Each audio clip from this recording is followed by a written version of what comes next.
Welcome to SEC Network College Football presented by Allstate in Neyland Stadium in Knoxville as the Tennessee Volunteers host the Mocs of UT Chattanooga. It's been a rough second season so far for Jeremy Pruitt after a 5-7 first season. The Vols are 0-2 looking for their first win in 2019, and boy, do the fans want in the most desperate way, searching for consistent performance. With Alyssa Lang and the 2018 College Football Hall of Famer Matt Stinchcomb, I'm Taylor Zarzer. When you have a bunch of coaching changes, you're going to have inconsistent performance. Maybe you'll beat top 25 teams like Kentucky and Auburn.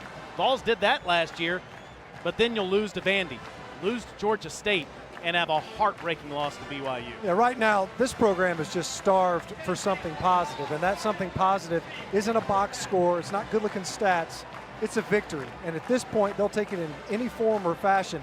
It was a near miss a week ago versus BYU.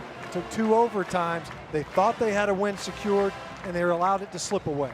Are you a believer, Stench, that a team takes the identity of its quarterback? And if so, Mr. Garantano is going to have to deliver. There's never a more important position on the field at any one time than whoever the quarterback is. For Tennessee, whenever they're out there on offense, they are counting on Jarrett Garantano, he of 16 straight starts, to make the throws where they should go. Can't lock in on a receiver like he did here. Don't predetermine where the ball needs to go. Find the open receiver on top. It's Jawan Jennings. Instead, you jam one into Dominic Wood-Anderson into traffic. Again, they have to come out on time. The ball should be out. It should be in the air. It's not. It's late, and the coverage collapses. These are the opportunities that Tennessee's offense can't afford to miss right now. Too many new faces up front. They've got a returning top rusher, top receiver, top passer. They need their trigger man in Jarrett Garantano to step up his game. Every Tennessee fan is wondering about the message from the coaching staff. For more on that, let's go to the field and Alyssa Lang. Yeah, guys, I asked Coach Pruitt how he had to motivate his guys this week. He said he didn't really have to go about it any different way. The will to work, the will to win is there, but these guys are so young, they're learning literally every single time they step on the field. As far as the game plan itself, he said they didn't really focus on heavy UT Chattanooga game planning. It's still getting their own play calls right, making sure they're executing and playing a clean football game, and the rest will fall into place. Tennessee won the toss, and they will receive. Jarrett Garantano and his teammates ready to come out as the Vols stand just near their goal line. As Chattanooga gets ready to kick off. That's Thomas Burks, the kickoff specialist. Chandler and Marquez Callaway, one of the best in the world at returning punts and kicks.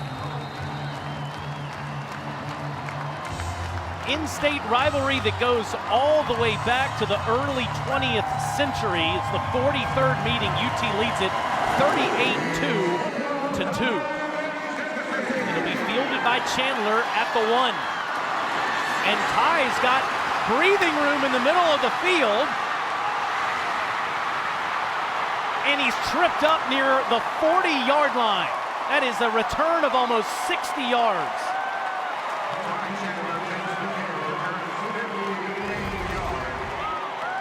Ty Chandler got going on the ground as a rusher last week versus BYU. Boy, he sets the tone early in this one. What a fantastic return.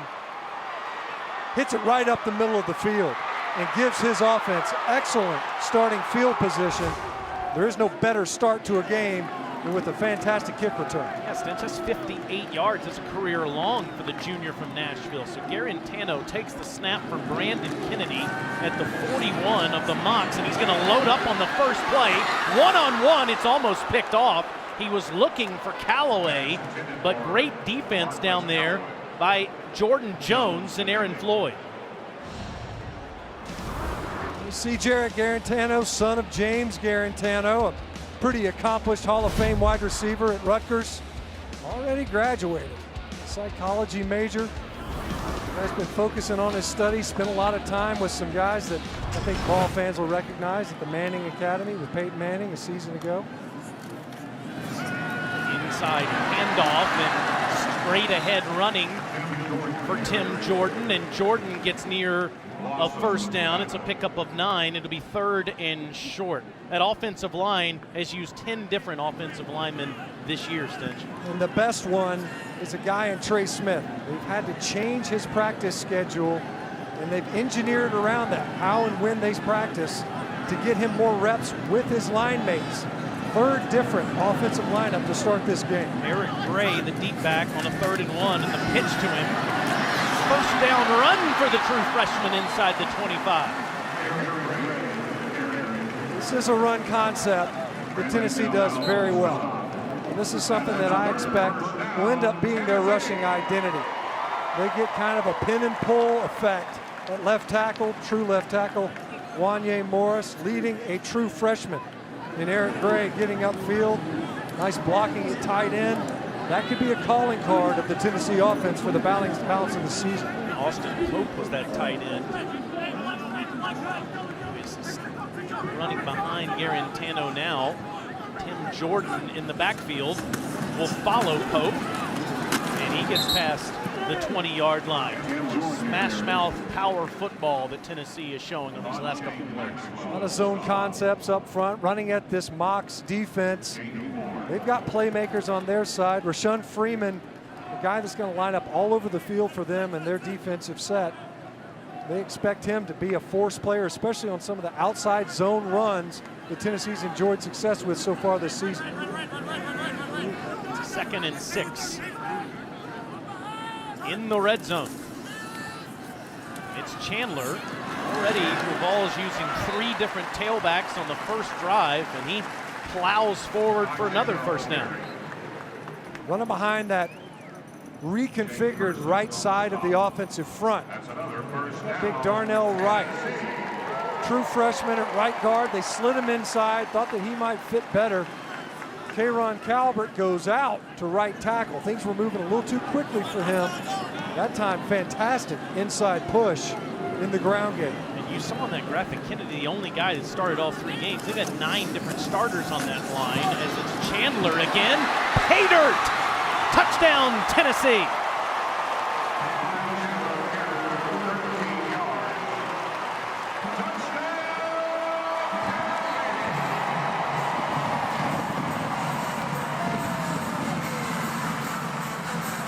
Ball's loaded up on the first play on an incompletion. Then they went to the ground, Stinch, for 5 straight runs all the way to the end zone. Yeah, dangerous opening play, and now ball started out in kind of a swinging gate. Instead, they're going to come in and kick the point after. Near miss on that first play of the drive. Could have easily been intercepted. Instead, they go back to the ground and pound their way into the end zone. Great Brent Samaglia with the extra point, and the Vols strike first. Running the football with 3 different tailbacks all the way down the field, culminating with a Chandler touchdown. This is all zone concept. Everybody's going to step the same direction. Watch the left side. They're able to capture the edge. Trey Smith gets up on the second level.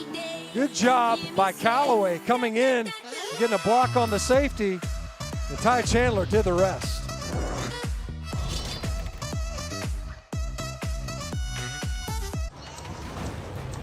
Welcome back to SEC Network College Football, presented by Allstate. Vols strike first, running down the field against the Chattanooga Mocs after a terrific return by Ty Chandler. Put them in Chattanooga territory. Paxton Brooks, all he does is kick touchbacks. Until this one, that goes out of bounds. He was one of 2 kickers in the country that was perfect with touchbacks. Kick out of bounds, number 37. Receivers have elected to put the ball in play at the 35-yard line. First down. If you go back to that drive, Stinch, after on the first play, Jared Garantano took a shot deep. Tennessee exclusively went to the ground. Yeah, you can see it was a dangerous throw. You know, that thing started out with a great return by Ty Chandler, finished by Ty Chandler. The 6 plays, only one of those a pass attempt, a dangerous pass attempt, nearly intercepted, probably should have gone the other way. Instead, the Vols kept it and capitalized. Nick Tiano He's off to a limb forward, and he will lose yards. That's a 5-yard loss as Henry Toa is in the backfield. Nick Tiano is in his 3rd season in his hometown school of Chattanooga. Started his career at Mississippi State, was fighting with Nick Fitzgerald to be the starter. After he lost the job, he came home, graduated as a mock, and now is getting his master's at UTC.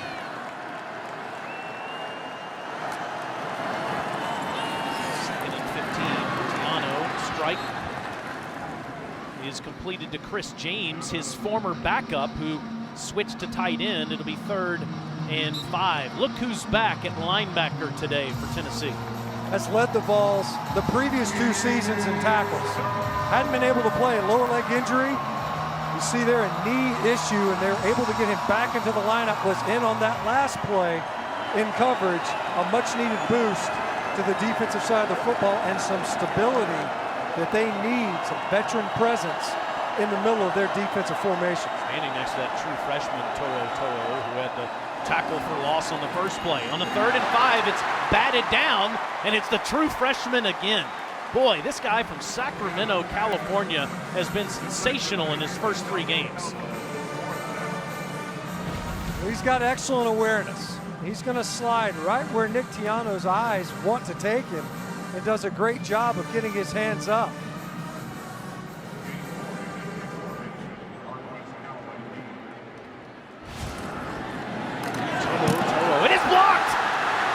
Boring's punt is blocked, and here come the Vols the other way.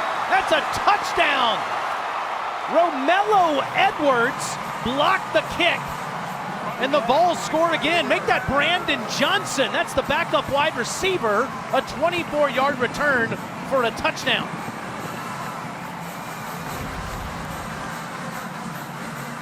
Special teams unit gets a star so far for the Vols. Get a great kickoff return. And then you get a block punt return for a touchdown, setting up the Tennessee Volunteers early in this game, jumping all over the Mocs. 14-0 Tennessee.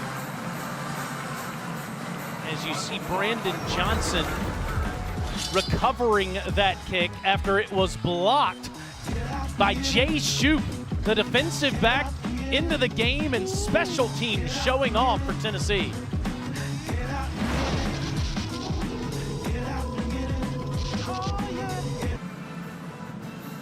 Welcome to the era of double numbers in college football. That is Tyler Bird that blocked the kick. It is scooped up by Brandon Johnson. Both of those players wear numbers that someone else on the team also wears, which are of a similar build, I might add. Defensive backs and wide receivers, both wearing 7 and 10. So Brandon Johnson, who's had a career as a wide receiver with a couple of touchdowns, because, of course, his dad, Charles, was a world champion for the Florida Marlins back when they were the Florida Marlins. Tyler Bird blocking that kick, and the Vols are up 14-0. Let's get some updates on some other games. Go back to the studio and Peter Burns. Thank you, Taylor. How about Georgia 12-0 all-time versus Sun Belt opponents, looking to make it 13. Brian Harrion punches it in. That's a touchdown. 7-0 over Arkansas State early. Back to Taylor and Stitch. Sanford Stadium and the University of Georgia has made today to Wendy Anderson, who is the late wife of the head coach at Arkansas State, Blake Anderson, who passed away due to cancer a few weeks ago. They're all wearing pink today at Sanford Stadium. That's got to make you proud, Stitch. That's a classy gesture, to say the least, for an important cause. Tiano has an open receiver, but it's dropped by Lamerick Tucker. Incomplete down to the field and Alyssa. Yeah, guys, I was going to come on and tell you before that last special teams touchdown that the offense had such good energy as far as ready to go back out and score another touchdown. Then that special teams touchdown happened, and the entire Tennessee bench has been electric. Since kickoff, there's a ton of energy down here. Alante Taylor came sprinting out onto the field to celebrate with his guys. So there's plenty of good energy down here for the Volunteers. This is the energy of a team that's ready to get a win today. That's exactly the kind of emotion you would hope that they would have, Alyssa, after those 2 losses. And look how hard this defense is playing. As Alim Ford was bottled up by Darrell Taylor for a pickup of 2. It'll be 3rd and 8.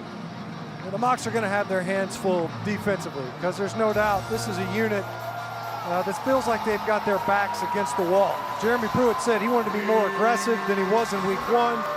He was last week versus BYU. He's got a lot of young players out there, but he feels as if they're going to feed off of his energy. He's down there the one that makes all the defensive signals. He's out there on the field a lot of the times to make sure that the defense knows what he wants on that play. 3rd and 8 for Tiano from a clean pocket, but picked off. Picked off by Nigel Warrior, straddling the sideline, staying in bounds. They'll mark him out at the 9-yard line.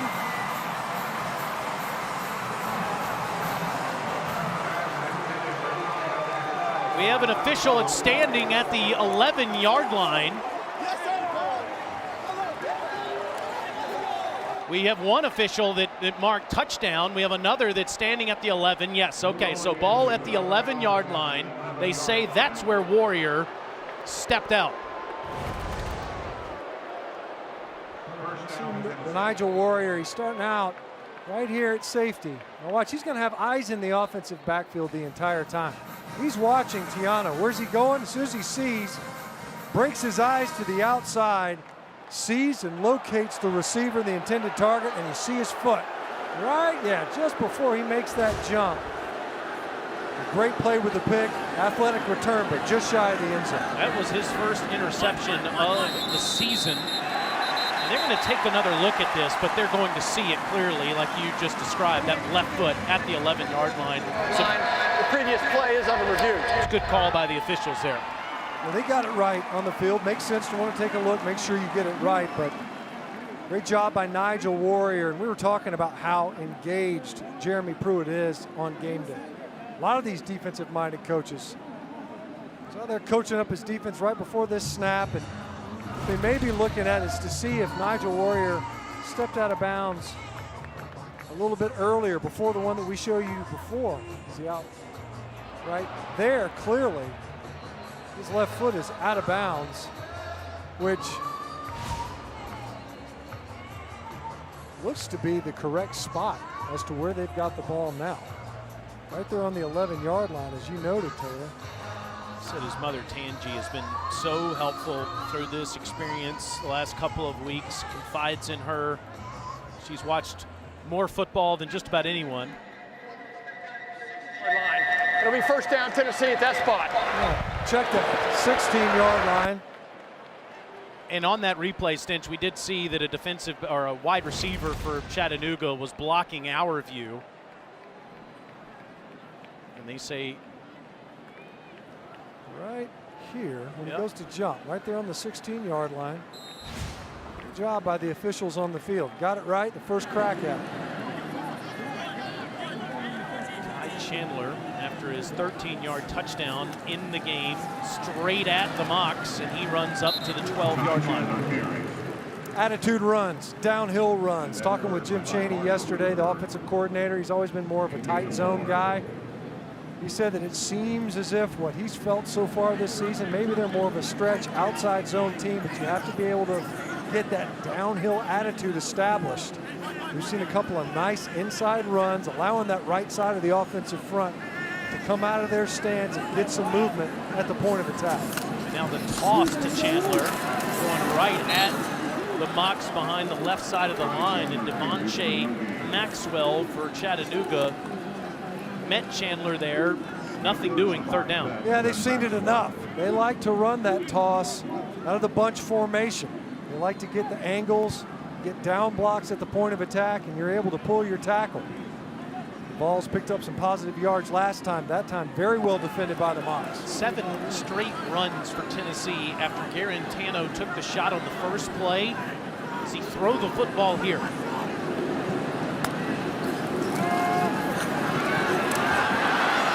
Does. Touchdown. Delivering in the middle of the field to Jawan Jennings. 12-yard touchdown for Tennessee.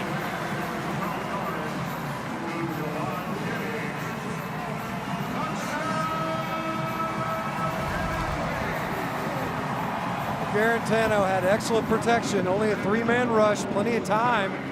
Really no need to flush out of the pocket. But look right here, wide open is Juwan Jennings, all by himself. This is what Tennessee fans expected to see today. Getting on track, coming out, playing with enthusiasm in all 3 phases. Running, passing, interception on defense, a special teams touchdown, everything breaking right so far on Rocky Top for Tennessee today.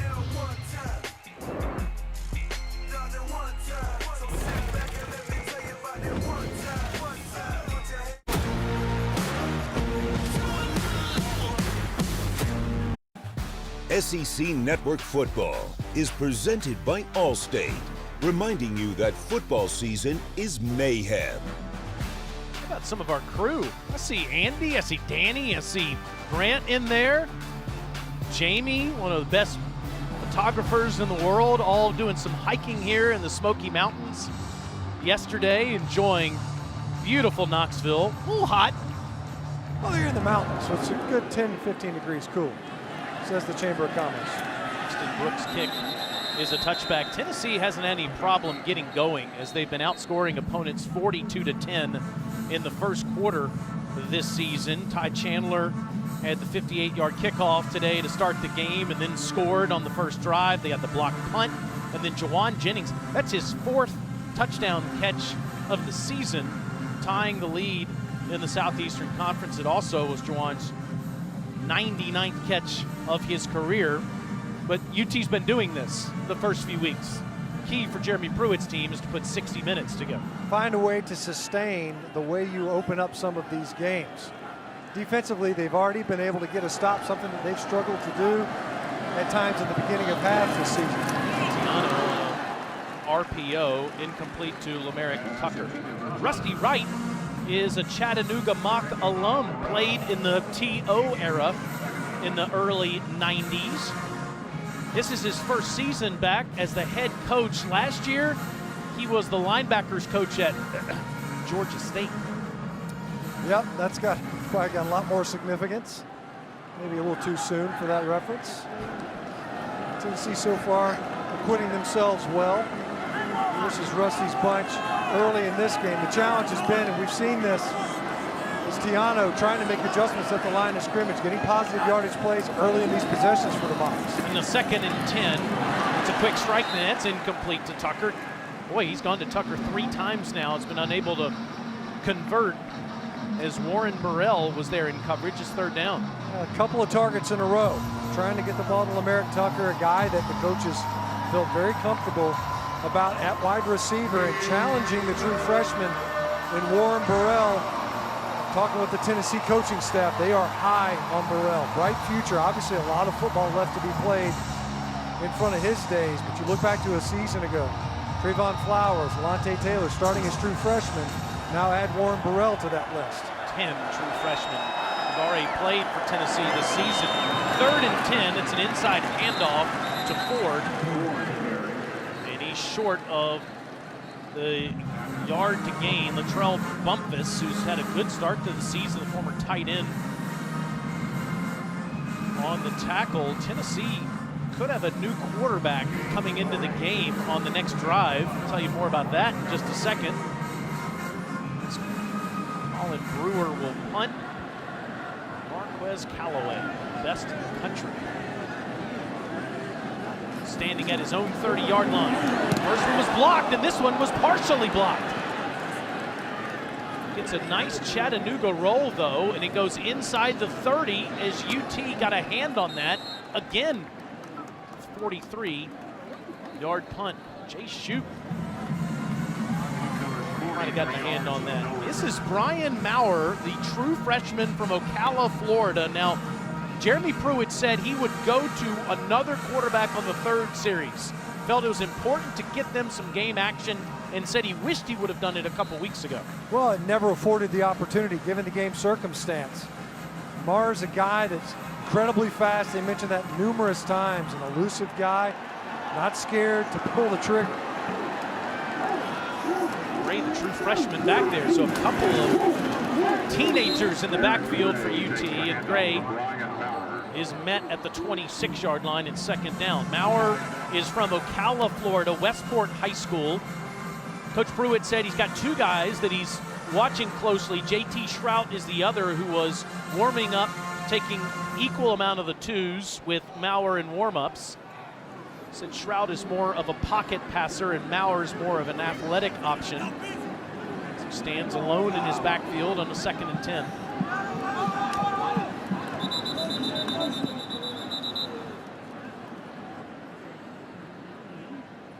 Ken Williamson, today's referee. Prior to the snap, false start, offense number 80, 5-yard penalty, made second down. Talk about Maurer being in there, Eric Gray being in there. And it looks like they were trying to get the ball to Ramel Keaton, a guy that Jim Chaney was really high on, mentioned a couple of times in our meeting. Decent chance. It's more than just youth right there. Obviously empty backfield. An opportunity for Keaton, and got a little bit too anxious. Again, it's Gray.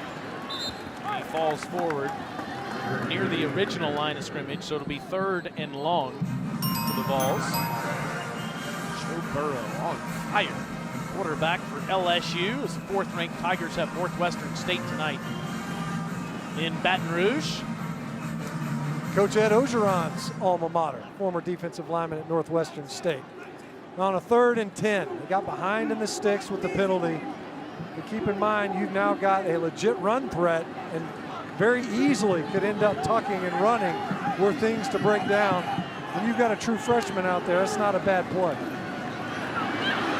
Maurer will take off and take on defenders and fall a few yards shy of the first down. A flag does come in as Ty Beck came in to make a tackle, and we got flags everywhere.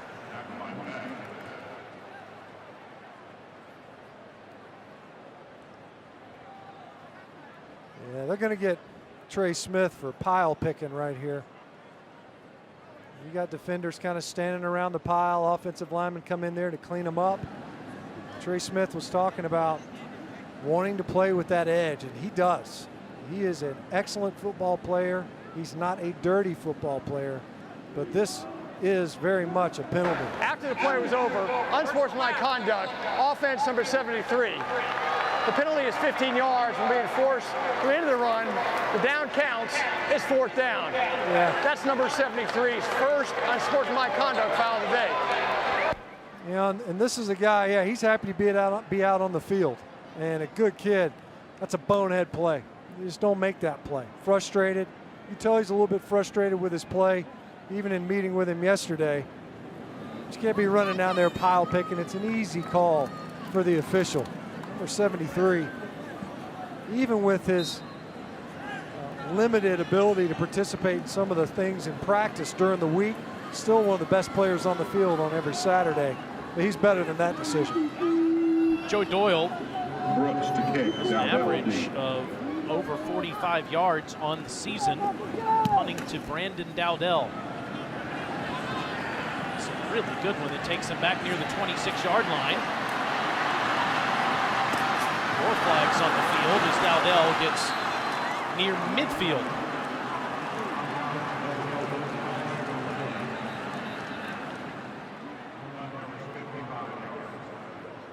It was Jawan Jennings that had a shot at him initially, and I think he ended up with a late shot maybe there at the end.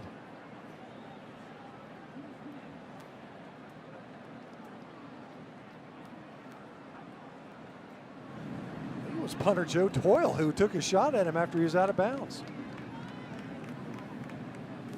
We got flags down, we got hats off. Watch Doyle. Way out. Yeah, I think he already decided, man, I'm tackling this dude. Punters don't spend a lot of time in tackle drills, surprisingly. It was a 55-yard punt. 2 fouls on the play. One was live ball, one was dead ball. During return to kick, personal foul, blocking out of bounds, return team, number 21. That penalty being enforced half the distance to the goal. After the play was over, late hit out of bounds, kicking team number 47. That penalty is 15 yards, it's first down. 5:27 to go in the first quarter. Vols up 3 touchdowns. Of our youth right there, Isn't it Stinch. true? Oh, Exactly my goodness. right. Boom and TJ back on ESPN+. You know, Boom was here 2 years ago at the Tennessee-UMass game. Then Coach Mark Whipple, one of his best buddies, we saw him at the Georgia-UMass game, but he came to his first ever SEC football game in this stadium 2 years ago. He was saying, Taylor, I got a few nicknames for you here today in case UMass you can scores a work 'em in there? touchdown. Yeah. He's the best at that, and he picked a good stadium to break the seal on his first SEC game. There are a few better environments than the one here in Neyland. That's the truth. Nick Tiano gives off to Alim Ford. Sean Schamberger is there on the tackle, the junior from Mobile, Alabama. Second down. What Tennessee has to be a little bit aware of here, so back-to-back personal fouls. One's against your punter. He's trying to make a play. Looks like there's a good return. And then the other being against one of your best players and leaders, and Trey Smith. Make sure that you don't take out some of the frustration that's pent up the first 2 weeks in unproductive ways. Line of scrimmage throw to Ford. Ford's got no place to go. Met by 4 Vols. No gain. Third down. And number 11 for Tennessee, Henry To'oTo'o, he is around the football at all times. Maybe one of the best looking backs of the jersey. Look at that. Look at the balance, the symmetry. Number one, he's all over the field. Great recruit, number 4 outside linebacker. The guy's already got 17 tackles on the year. Talk about production for a true freshman. And these aren't just run them down from behind type plays. He's diagnosing well in the Vol defense.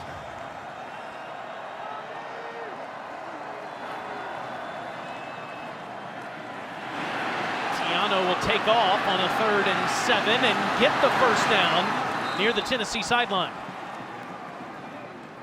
Showing some of that escapability. And in talking with the Mocs coaching staff, you can tell many times Nick Tiano, he looks to Bryce Nunley, didn't like what he had on this one, ends up escaping the pocket. Trevon Flowers was the one that kind of flushed him out of there.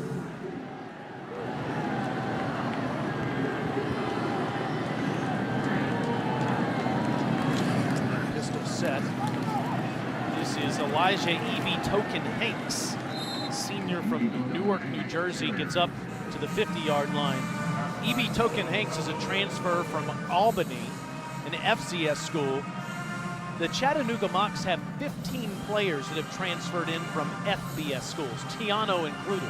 You see guys that bounce down, so to speak. You know, eligibility is different these days post-transfer. But that is easily the cleanest way to get immediate eligibility.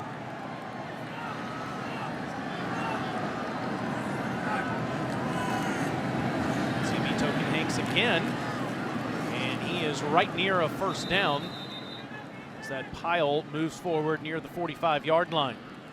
Nice push that time by the Mocs offensive front. Tennessee choosing to play 2 high safeties. And they're taking advantage of it. The guys up front trying to assert themselves, the best field position of the day for UTC.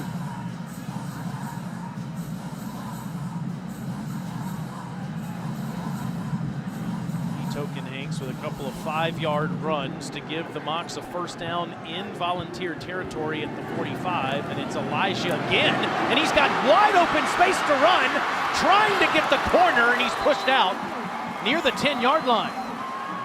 It was Theo Jackson that saved the touchdown.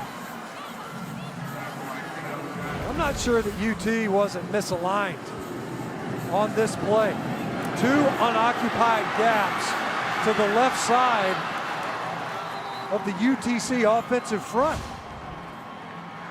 That's easy pickings. I don't care where you transferred from. It's a 37-yard run for E.B. Token Hanks. It's a 1st and goal for the Mocs. Elijah again up to the 7. So you don't have to line up in the gap that you're going to play, but you see right here is a gap unoccupied, a gap unoccupied.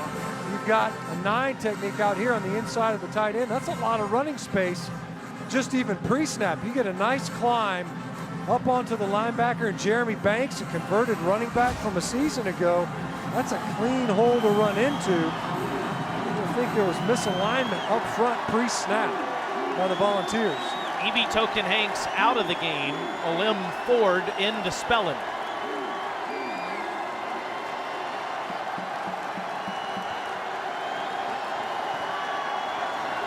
This is the 8th straight run on the drive, and Ford, battling tacklers, gets all the way near the 1.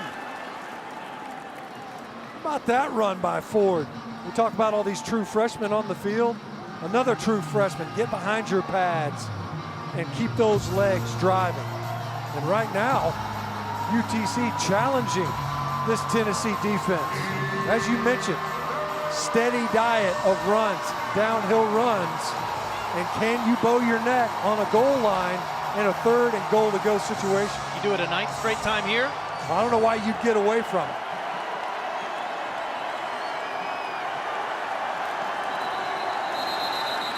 Instead, movement on the offensive line. The former backup quarterback, Chris James, now at tight end. False start, offense number 17. 5-yard penalty. It remains 3rd down. So there's a reason why you go away from the run. You just can't afford to have it. And you see in there now, Will Ignat in there on the inside. Here's Toe, a true freshman, but a little bit more ground to defend. And if you're UTC, you just can't afford that type of a penalty when you're knocking on the door. Forces you now in a goal to go with more ground to cover to get into the end zone. Last play of the first quarter, ball on the ground. It's loose, and it's Darrell Taylor that looked like he got it.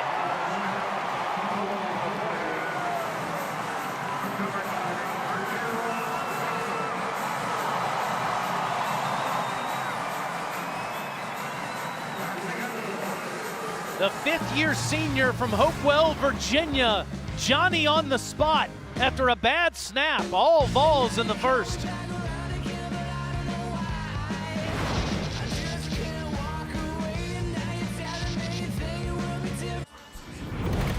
Now let's look at today's All-State Mayhem moment.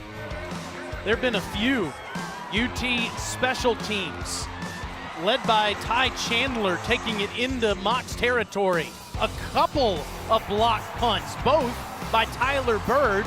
This one returned by Johnson for a touchdown, and then Stinch, the Mocs fumble after gashing the balls all the way down the field. On a 3rd and goal, you get a false start and then a fumble. No points to show for it, and the Vol offense taking over on a full field. After a drive sitting on the bench, Jarrett Garantano hits Marquez Callaway for a big first down. Garantano, that's probably his best throw of the game, and he's only had 3 of them. One of them for a touchdown, one of them for a near pick, and a nice drive into Marquez Callaway. One of the better targets, the top 8 returning receivers in the Vol offense. They need to get number 2 going. He's already got a touchdown under his belt today. Pickup of 20, fake to Chandler. Garantano rolls out and hits Princeton Fant in stride, and that's up near midfield for another Tennessee first down, 19 yards on that play. So see, on the right side of your screen, watch Fant come all the way across. Actually lined up at the end of the line of scrimmage when he released. Great job of giving him multiple options, rolling over to the right, got an athletic quarterback. It's one of 4 tight ends that Coach Pruitt likes, a redshirt sophomore from Nashville as Chandler gets into Mocs territory. Garantano trying to find some rhythm with a couple of nice throws on this drive. 3 of 4, 51 yards passing, and a touchdown throw to Jennings after almost throwing an interception on the first offensive play of the game. giving him a chance to try to get into a rhythm. Haven't seen that. The scoring, as we've mentioned, either short field or special teams. They had short fields most of this game. Chandler plows ahead. Man, this is a hard runner. He gets up to the 41-yard line. Coming up, there's more college football on SEC Network. At 4 Eastern, Colorado State takes on the Razorbacks. And our SEC Saturday night matchup at 7:30 features number 4 LSU against Northwestern State. On SEC Network alternate channel, you have Southeastern Louisiana against Ole Miss and Oxford at 4. And then at 7:30, you have Mizzou and Southeast Missouri State. To find the SEC Network alternate channel in your area, go to secnetwork.com. Remember, the Razorbacks lost to Colorado State in Fort Collins last year on that furious comeback in the fourth quarter by the Rams. Chandler plows ahead for the first down. That could be a competitive game that Dave, DJ, and Don have this afternoon at 4 Eastern in Fayetteville. Chad Morris' team went 2-10, and they let that one get away last year. Well, they jumped all over the Rams, as you mentioned. The fact that it got away from them, that really, I think, set the tone for the rest of the season for the Razorbacks. They certainly don't want to replicate that again this year. See if they can't get on the positive side of the ledger. We're able to try to build on the momentum that they got going from a week ago. Tim Jordan now on a 1st and 10. Is back there. The fake from Garantano. Loads up. End zone wide open is Callaway. 39 yards.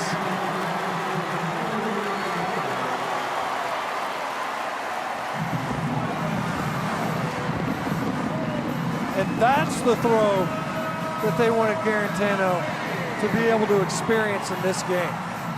You run play action right off of the 3rd down. You got momentum. You're on the positive side of the field. It's Callaway down here. You like that matchup. Garantano comes off his play action fake. Defensive back falls down, makes it a little bit easier. He was beaten on the route regardless. Garantano throws a good ball to one of his top targets in Callaway. He opened the drive with a catch. He finishes the drive with a touchdown. Bad throw in the first play of the game. Since then, Garantano 4 completions, 2 for touchdowns.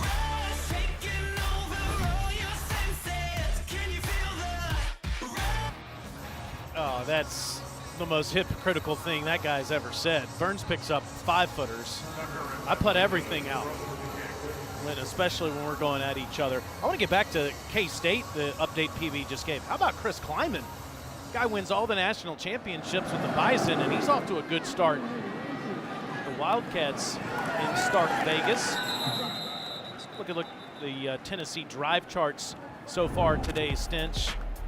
Had the one punt, one drive. That was with the backup quarterback, Brian Maurer, but all 3 Garantano drives have led to touchdowns. What I like, too, is, so the first 2 obviously result in a touchdown. Pretty short fields, right? 3 plays, 16 yards. That was off of the interception by Nigel Warrior, but you had to move the ball 89 yards. Go the length of the field after your defense generated a fumble. UTC had a 3rd and goal to go. They get that false start, get the ball back to your offense, and you're also able to get your quarterback going a little bit more in the passing game. And of course, that final touchdown throw could be a confidence booster. Balls, that's Daniel Batuli knocking the football down and about picked it off. Batuli came from the outside. Just was unaccounted for in the blocking scheme. Tiano's trying to throw hot right now. He knew it. Trying to hit his back out of the backfield. Batuli did a great job, nice awareness. Gets his hands up in the passing lane. It's a couple of tip balls now by the inside linebackers of Tennessee. Can you imagine the difference he would have made in the first 2 games? Had arthroscopic surgery just over 3 weeks ago. And this is his debut. He banged up in August. Had that 97-yard pick 6 last year against Alabama. Of course, you remember that Georgia Tech crazy overtime game to start the 2017 season when he had 23 tackles against Georgia Tech. But his leadership, more than anything, needs to be on display on that field. Yeah, I think it's the confidence that a veteran presence like a Batuli brings, not just to the personnel, but to the defensive coordinator and head coach, the defensive play caller anyway, and Jeremy Pruitt. He can be more aggressive when he knows he's got guys he can count on. Tennessee's playing only 6 seniors today. Batuli's one of them, and there he is.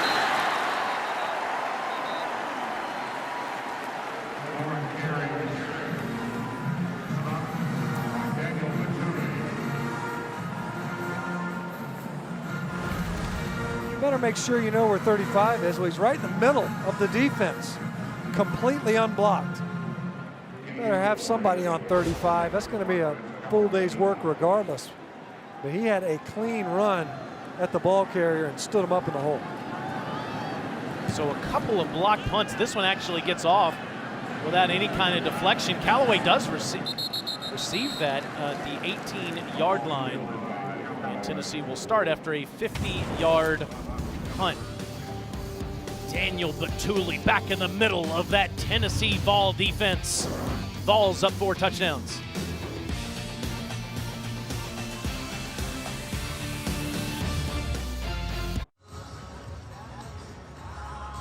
They say you go as your quarterback goes. Number 2 for Tennessee has looked really good in the last couple of drives.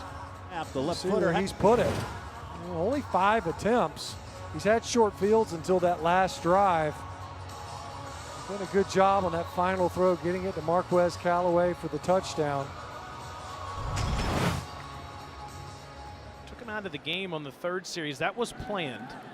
Coach Pruitt said that was something that he thought about doing against Georgia State, never had the chance, but wanted Garantano to watch his offense for a drive and get the backup some experience as Chandler runs ahead near the 25, down to Alyssa. So we talked a lot to the coaching staff just about Garantano and how he's looked so far this season. They said he had a really good camp in the summer and the fall, that he looked really good, maybe only a couple of practices where he was looking a little tough. One of the things they want to work on him with him, though, is his mental battle. He says they say he beats himself up a lot out there on the field. He's actually thinking about what he might be doing wrong more than even the fans at home. So they got to get him out of his head and try to get him to focus on just playing clean ball. Psychology major, smart guy, hyper aware. Sometimes you can be a little too aware. You're so busy avoiding making mistakes. It's hurt the balls at times. Power package yields a first down for Eric Gray past the 30-yard line. Yeah, Trey Smith was his roommate a couple of years ago, big left guard, and Trey said all the time, I would say, stop being so hard on yourself. Says that Jared analyzes everything. I guess the good in that is that clearly Jared cares a lot, desperately wants to win. Well, and I think what's been frustrating, for the coaching staff and maybe even perplexing, he's operated very well during the week in practice. There's been game day issues where things pop up. They've been paring down the game plan to make it a little bit easier for him to get out of his head. The other element, too, is his run game. That's something that certainly has been, even in this contest, has helped Tennessee get going. You throw one pass, it's a bad ball. Could have been a pick. You go straight to the ground, you still end up with points. They're not going to have that luxury in the balance of their schedule when things get tough. They got to have number 2 confident, though, in making the decisions on game day that he's making in practice. He's got 3 different assistant coaches that are working with him. He's got a 2nd and 7 with Tim Jordan standing to his left. Throw out of the backfield, caught by Dom Wood Anderson. And it'll be 3rd and short. Jim Chaney, the offensive coordinator for UT, of course, was at Georgia the past 3 years there on the left. T. Martin, the wide receivers coach, the former national championship winning quarterback on the right. Chaney, of course, was here for 4 years before he went to Georgia. He said, I'm working on making the right decision for Jared. He's working on how to balance being the Tennessee quarterback. Which is obviously a unique proposition at a school like this one. A lot of fan enthusiasm.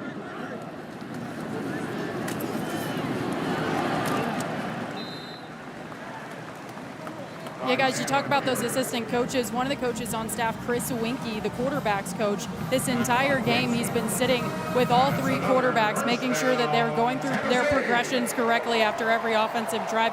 And Coach Pruitt said he also keeps the fluff out of the quarterback room. Coach said this, not me. Quarterbacks might tend to be the ones to make some excuses. Hey, my guy wasn't open. Hey, this guy didn't run his route correctly. He said Winkie keeps that fluff out, holds guys accountable, and of course he has a ton of experience at that position, so the guys really look up to him.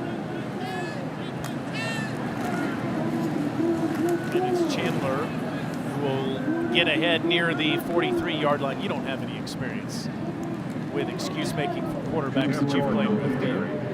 None that I've ever paid attention to. A 1-yard gain for Chandler makes it 2nd and 9. Garantano, redshirt junior, as a true freshman, Eric Gray.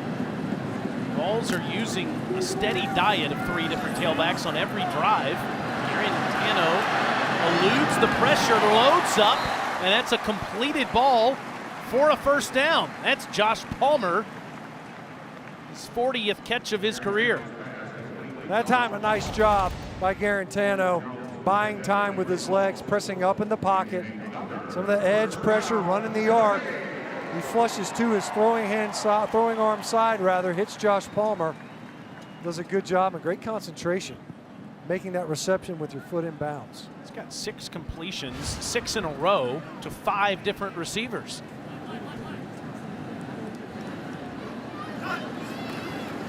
It's Gray, hesitates, puts a foot in the ground and dives ahead inside the 30. It's another first down run.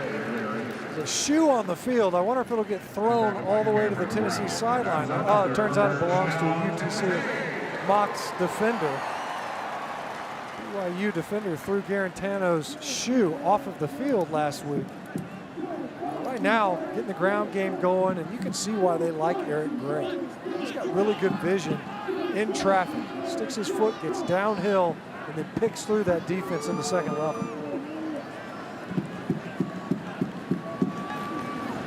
Fake to Gray here.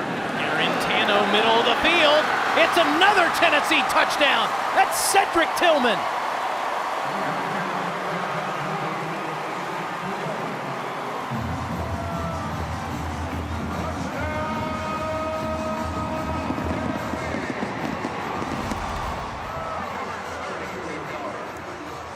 Mentioned Cedric Tillman in our meetings yesterday. Kind of bluffs, releases. Garantano standing in there, takes a shot there at the tail end. Delivers the ball downfield, and Tillman makes a contested catch in the end zone to get the balls on the scoreboard yet again. A lot of people will comment that Tennessee's playing Chattanooga. But as Chris Winkie puts his arm on Garantano there on the sideline, the key today, Stench, is that's 7 straight great decisions that Garantano's made with the football to 6 different receivers, and he's got 3 touchdown passes. Well, all the coaches were universal in their position that they got to have excellent play at quarterback. And number 2, putting together a much better performance here today versus UTC.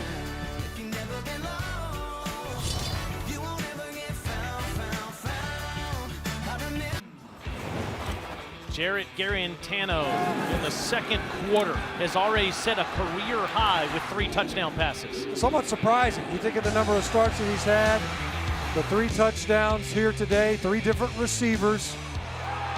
Able to get that final one into Cedric Tillman, Marquez Callaway with the beautiful ball off play action. And of course, improvising to get the ball to Juwan Jennings. 2 of those throws on the run as he felt protection was breaking down, able to deliver downfield. Back to Peter in the studio. All right, Taylor, a little bit of an update down in Starkville. Remember, K-State got off to a 10-0 lead. Tommy Stavins punches it in, but only 86 total yards as the Bulldogs still down 10-7 to the Cats. Tommy Stevens was, of course, a tight end at Penn State, was the backup quarterback to Trace McSorley as well for offensive coordinator Joe Moorhead for a couple of years. So clearly Mr. Moorhead confident in his quarterback in Starkville. and able to battle back. Left last week's game with an injury. Tommy Stevens, a guy that obviously very familiar with what Joe Moorhead wants to be offensively. They might battle their way back into that one. This guy ran all the way down the field on the balls, Elijah E.B. Token Hanks, as the Mocs made it to the 1-yard line before they had a false start penalty and then fumbled on the next play. Yeah, able to capitalize on a misalignment by that defensive front at Tennessee. A lot of young guys. There was a redshirt freshman in at nose tackle. Was in the wrong gap. And the Mocs took advantage of it. The Vols cleaned that up. They've played solid defense so far. E.B. Token Hanks is ahead to the 30. It'll be third down.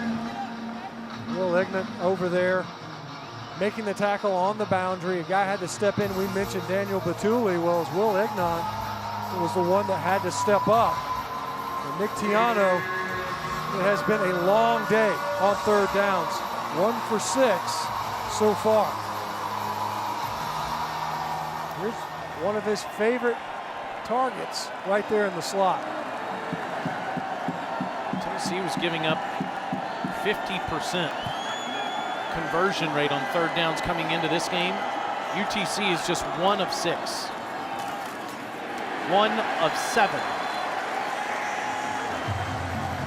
Varus Crouch, the true freshman from Charlotte, in on the tackle. A flag does come in late.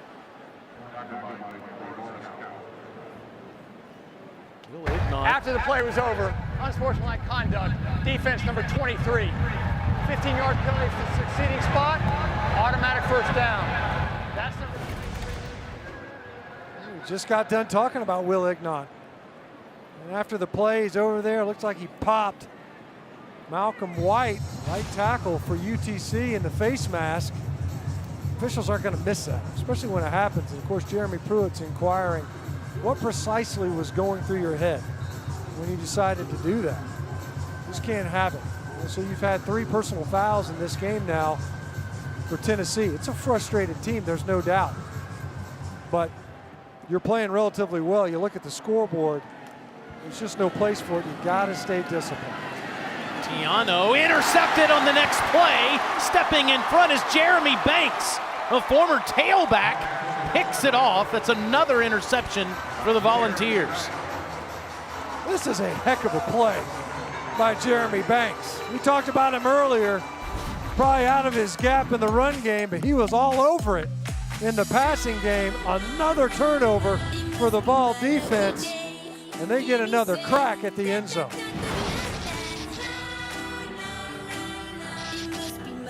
Strong. Back to you guys.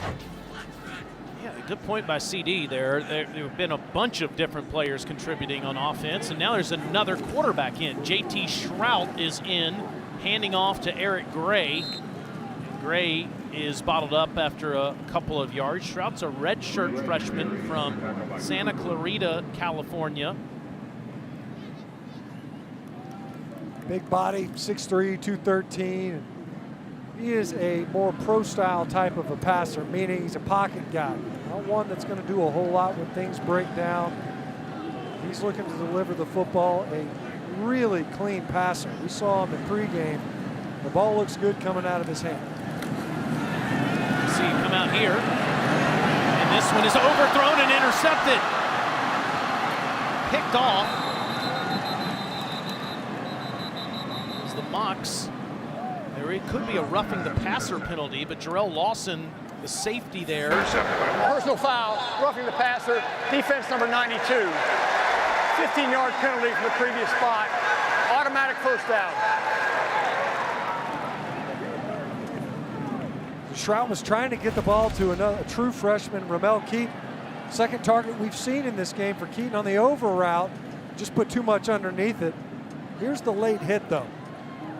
Yes, easy and completely unnecessary. Telvin Jones, you're doing it right there in front of you've got the head referee, the white hat, and the center judge. They're both back there. The white hat has got the quarterback after the ball's released. He could have easily come off of that shot. Instead, he delivered it and gifts the Tennessee offense the yardage and a fresh set of downs.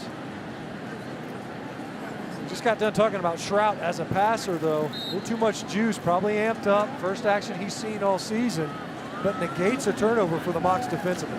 Right, so different in a game to make that throw than in warm-ups because he looked terrific.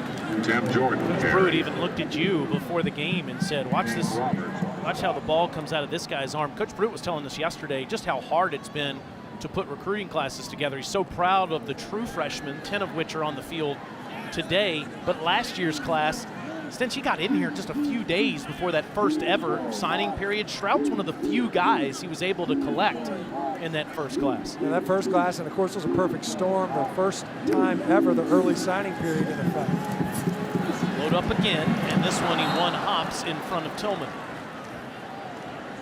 So clearly some work to be done, of course. We talked about Chris Winkie earlier. You know, prior to his coming to the University of Tennessee to coach quarterbacks, he was tutoring quarterbacks at IMG Academy. Saw some really talented players.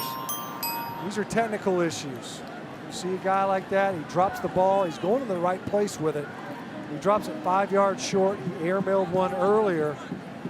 After this series, regardless of how it ends up, he's going to get some tinkering and coaching on the sideline from Chris Winkie. 3rd and 9, Shrout. Miscommunication with Brandon Johnson, threw it too early. Early and behind to Johnson. Like the decision, the execution once the ball came out of his hands, and you can see as a play caller trying to give Shrout some comfort zone throws, and you see that ball there behind Johnson. Better placement of that ball puts him another completion. As of right now, though, struggling in this series. 4th and 9 from the Mocs 38. Another chance for Shrout. It's the underneath throw to Tillman, who breaks tackles and gets the first down.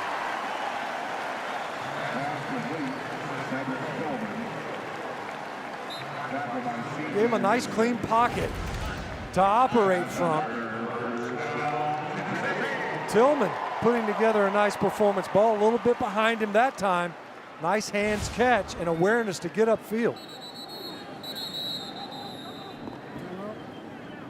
1:33 left in the half, and the Mocs will call a timeout. Cedric Tillman's another one of those guys from that 2018 class, like Shrout.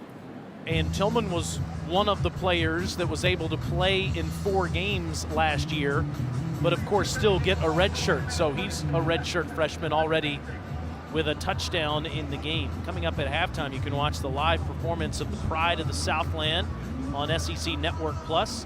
Start streaming now on the ESPN app. Now, it's still a little warm. Temperatures are in the high 80s today. Last week in Tuscaloosa, we were in triple digits. I think on behalf of everyone watching, come on, fall, get in here. Isn't that the truth, man? You know, last week's game was sponsored by Oakland. It was like thermonuclear hot. It was ridiculous. They did play all 4 quarters. Everybody made it, but I think the bottom of my shoes melted. Aaron Gray, the true freshman, stands next to the redshirt freshman, JT Shrout, as the balls are all over the Mocs. Just what UT fans wanted to see today. Shrout studies the defense and goes to his safety valve, Gray, for a few. It'll be 2nd down. Now, I know UT over the way that this season started, but the key is consistent progress, not only today, but in the weeks to come. Have the huge matchup next Saturday at noon in Gainesville. There's Shrout with a nice pass there to Johnson for a first down. Well, great pacing on this ball. Able to connect with Johnson cleanly. Said earlier, a little bit behind him. That ball came out, looked good, allowed Johnson to make a move after he completed the reception. Johnson's first catch of the year was he has a touchdown off of the punt block. He can't make the catch here. Senior from Fort Lauderdale.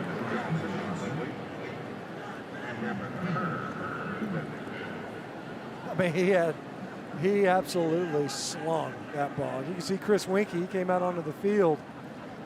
Coaching up his quarterback, was not pleased with the delivery. I don't know if it was because of this. Watch how quickly that sucker gets out there. Right through Johnson's hands. I'm no quarterback coach, but I'm saying catch it, receiver. Mentioned Boomer, Chris Berman, he was here a couple years ago and Brandon had his only touchdown catch against UMass. That was the game winner. As Gray is bottled up by Jarrell Lawson in the backfield. It'll be 3rd down. Again, Stinch, I know UT fans are saying, that's great. Love seeing this. 35-0, pouring it on. Consistent performance, not worrying about the clock. Keep doing it week by week. That's right. This is something to build on. We talked about it coming into this.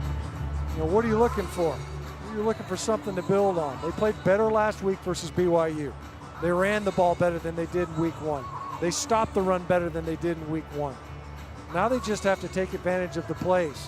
There's plenty of them that have already happened in this game. You see Jarrett Garantano, Chris Winkie over there coaching up young JT Shrout. But they want to be able to build on this thing. And you don't want the personal fouls, some of the mental lapses, the lack of discipline. You want to play cleanly if you can. This is a game that they are steadily putting away. So now you can play into your depth and empty your bench in the second half. 12.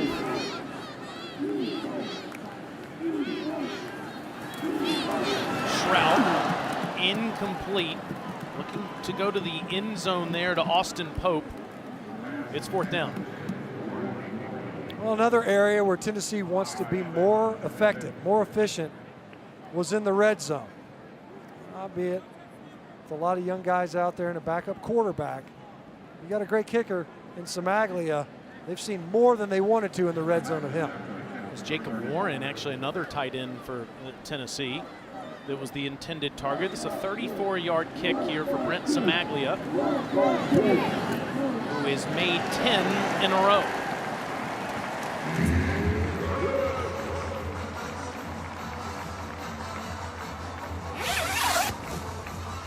Hey, have you seen Marty?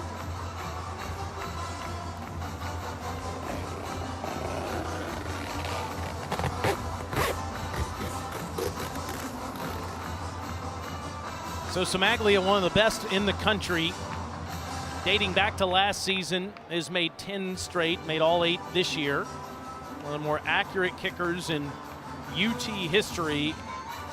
Jeremy Pruitt said yesterday in our meeting, Matt, I don't want our team to look at the scoreboard tomorrow. I want them to focus on each play and play to their standard, not think about what happened 2 weeks ago or last week, get lost in tomorrow's football game. So far, so great. Yeah, I mean, look, you sure can't go backwards. It's not going to help you as you try to move forward. Learn from it and then burn it. You can't allow games that you've already played to impact the games that you've yet to play. Smokey seems happy too, with 41 seconds to go in the first half. Austin Brooks puts that one back on the tee. Kicking it deep to Nunley and Tucker for UTC.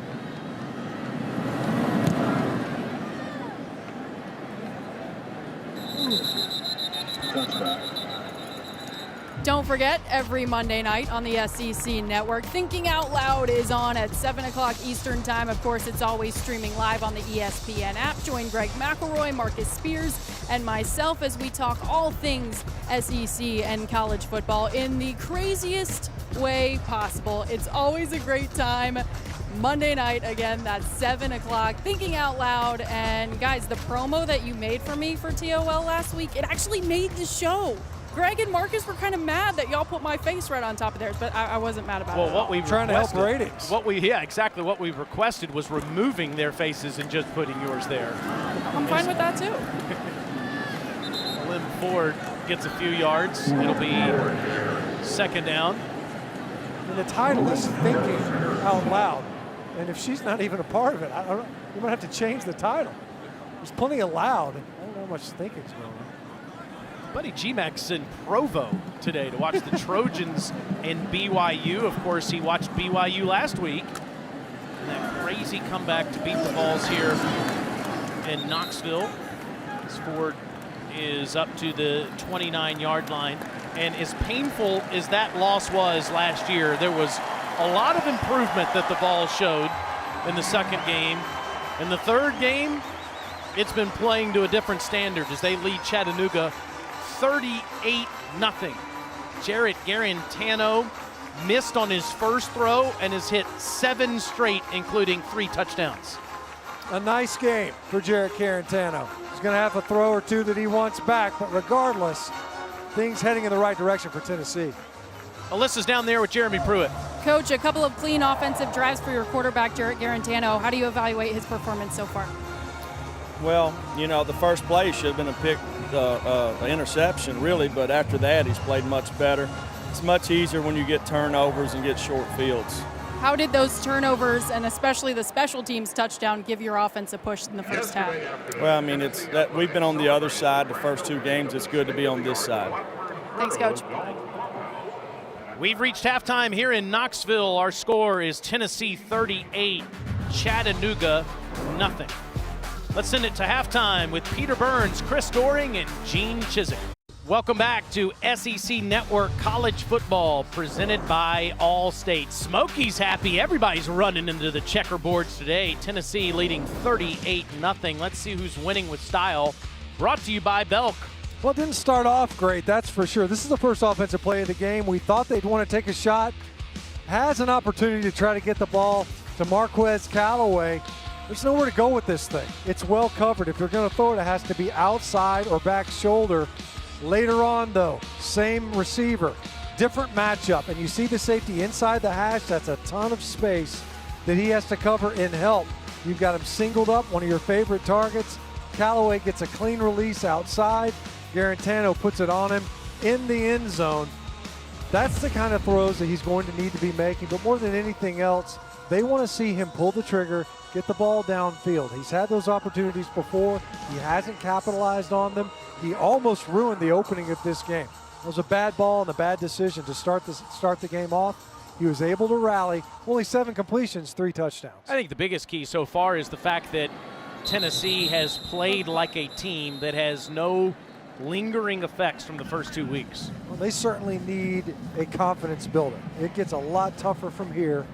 They need to play cleanly here in the second half as well.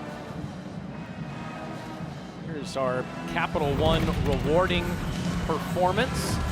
Jarrett Garantano with 3 passing touchdowns. That's a career high. In fact, the Vols have scored touchdowns on all 4 possessions that he's been in at quarterback. And look at the turnovers the defense has created. They were -3 coming into this game. Nick Tiano and Chattanooga running right into Greg Emerson for nothing, second down. Greg Emerson was a name that came up yesterday in talking with Jeremy Pruitt.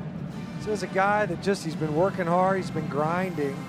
Never thought that he would necessarily have a ton of reps in this defense, and instead, he's coming out there and starting games for the Vol defensive line, knowing they had to replace some really good defensive linemen, a couple of guys that made NFL rosters, Shai Tuttle and Kyle Phillips. 2nd and 10. Ford is past the 30 up to the 33. So it'll be 3rd and short as he runs right at that Volunteer defense. UT only has 6 seniors that are playing in the game and just under 70 scholarship players that are active. And most of those guys are freshmen and sophomores that are contributing for this team. A lot of on-the-job training going on in this program right now. That's certainly shown in the first 2 weeks. They got to get needed reps. They can't stay new faces the whole season. 3rd and 2, Ford, they fake it to him. And an incomplete pass makes it 4th down. DeAndre Johnson there in coverage as they were looking for Juwan Tyus. So a quick 3 and out that Tennessee's defense forces. Keep an eye on the punt team. As we've mentioned, I had 2 blocked punts in the first half. It has been an adventure, and they're coming after it again.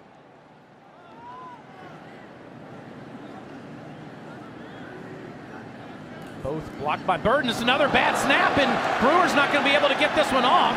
And Tennessee's going to take over at the Mocs 25-yard line. Boy, punting for today for UTC has been a disaster as Cedric Tillman was there to make the tackle on Brewer.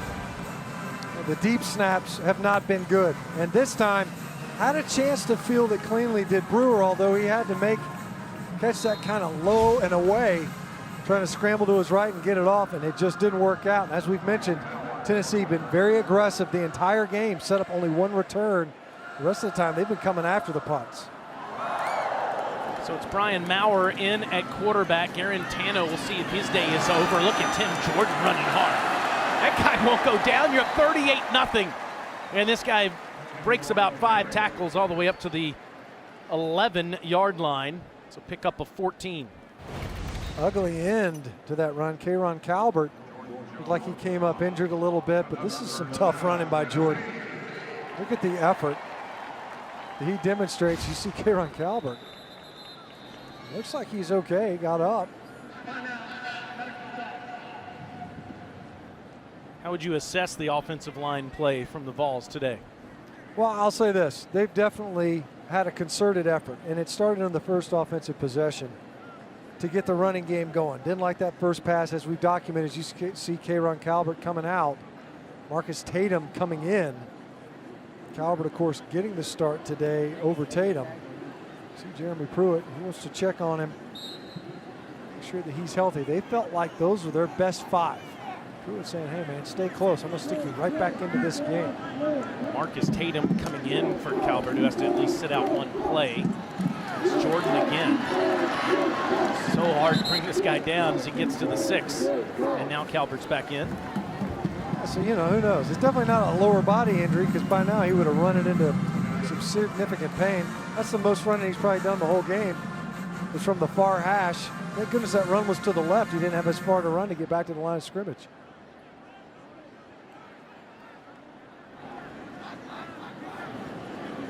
Brian Maurer, the true freshman from Ocala, Florida, at quarterback, a good athlete, will take off, show off the leg, dive for the end zone, touchdown.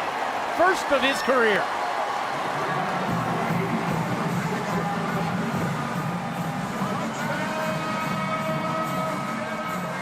They said he had wheels. He did a great job getting to the edge. Almost got a little bit too far out over his skis. Did a great job getting it inside the pylon. That is easily 6. And a great opening drive to start the second half.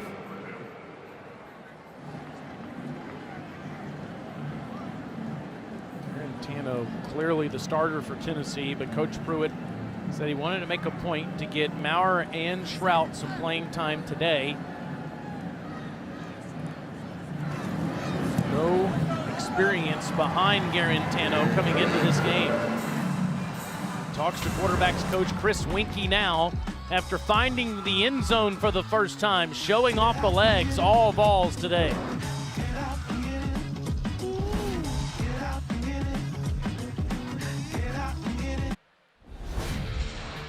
The ups and downs of Tennessee football in the Jeremy Pruitt era. Beating Auburn in Jordan-Hare Stadium last season, the signature victory at that point. Then a few weeks later, they clubbed Kentucky, winning by 3 touchdowns.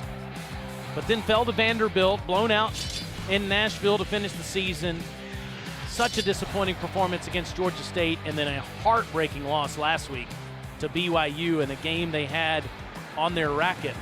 Ups and downs of a program that's trying to build some consistency. And that's what they lack, right? And we talked about the youth, the fact there's only 6 seniors available out there.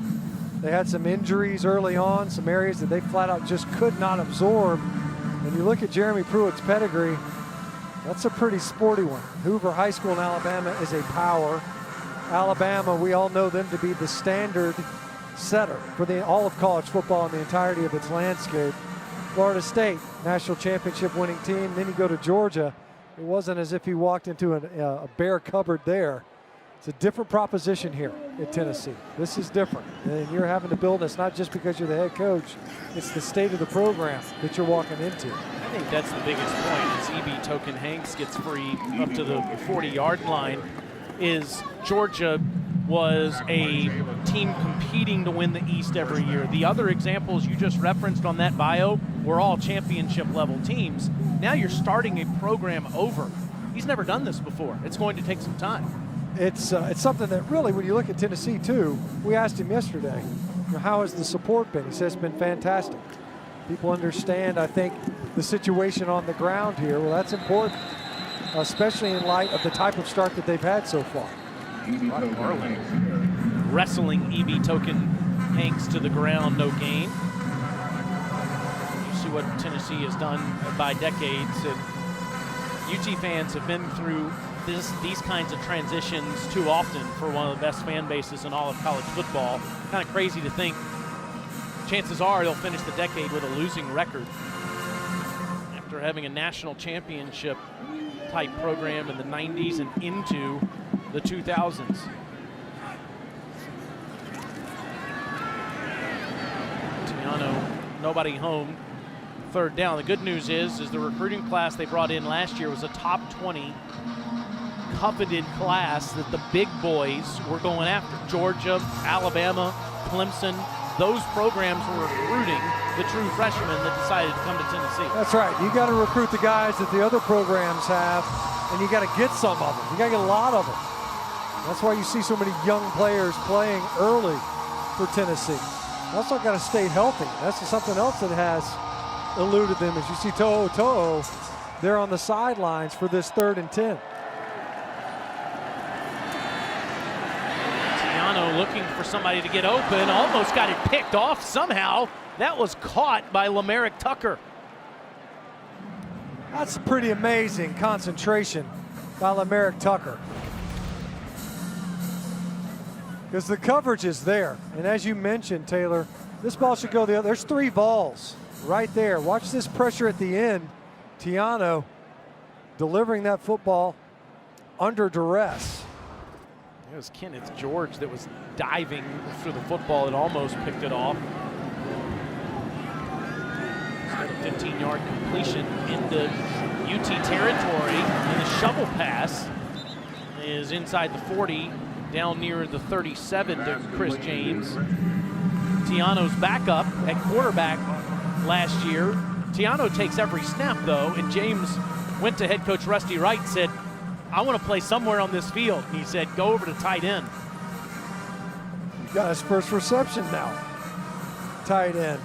Lined up a tight end earlier on a 3rd and goal to go. Crowd got into it a little bit. Forced a false start, resulted in a fumble. At that time, able to pick up big yardage on 1st down. Into fighting for position, incomplete. As Reginald Henderson and Kenneth George were going at it there. 3rd down. George has looked good on this drive. Good job that time, hand fighting. Got his head around late. Tiano just throwing towards the back of his helmet, seeing if his receiver could make a play for him. That 1st down, setting up that 2nd down shot off the shovel pass. We've seen Tennessee find a way to get a stop on 3rd and short. Can they get it done here in the Mocs with their most threatening drive in some time here in the 2nd half? EB Token Hanks moved the chains, and he's down near the 33-yard line. Help people affected by Hurricane Dorian in the U.S. and especially in the Bahamas. People from the Tennessee region, the Red Cross has 86 volunteers deployed or on assignment during Hurricane Dorian. It's been announced that the Walt Disney Company is committing $1 million to support relief and recovery efforts in the Bahamas. You can donate by going to redcross.org/ESPN or call 1-800-RED-CROSS to donate now. Tragedy in the Bahamas is real. Dozens and dozens of people that have lost their lives. Thousands that have lost their homes. Ford is near the 32-yard line. It's a great initiative that I hope everyone can get behind. Unfortunately, the start of football season stench means hurricane season as well. Yep, yes, that's a good point. They kind of coincide with one another. Obviously, those relief efforts, incredibly important. Once again, these natural disasters just wrecking lives. 2nd and 2. Ford again with a burst of speed.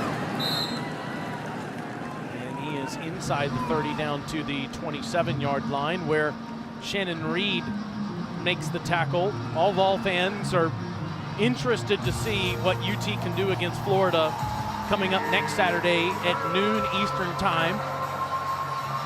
Down in Gainesville, Tennessee had a lot of chances to beat the Gators down there 2 years ago.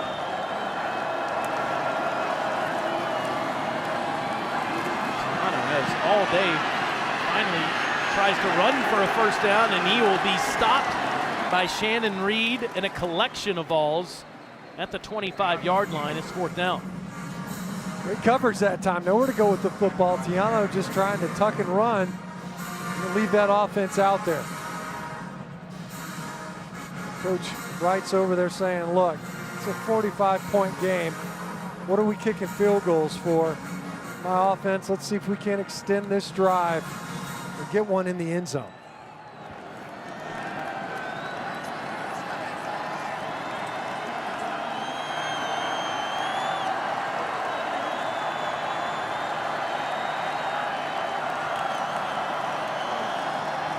Snap count, fake to Ford, throw is caught, it's a first down, and it's inside the 20-yard line as Bryce Nunnally, we haven't called his name today, guy has 100 career catches coming in, makes his first.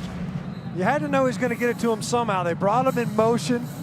They had the play fake there in the backfield, the RPO action. He just pulls it out and sticks it to Nunnally, who was able to get the defense flanked just enough. Now he's on the ledger in the box score. From Cleveland, Tennessee. The Cleveland that Kenny Chesney was singing about, not the one in Ohio. E.B. Token Hanks has part of his jersey just about torn off. Yep, he's going to need a new one. Andre Johnson had a hand on that and wouldn't let go. Jeremy Banks in there too. How about the elasticity of that jersey? I just knew that thing was going to rip completely off his shoulder pads. It looked like E.B. Token Hanks was going to keep his feet moving. Look at him in there. Look at that jersey. Pulling all the way off. Back in the day, those tearaway jerseys. That's right. That guy would be running topless. Instead, the jersey just snaps right back into shape, and he's going to get the next hand out. Shoulder pads would have still been on his body. Back in the 70s. Wayne Blakely making the tackle there. A lot of balls getting some experience here in the third quarter, trying to keep that shutout going. No Bryce Nunnally out there right now for the Mocs. The question is, where are you going to go on a third down? Already proven that it's 4-down territory.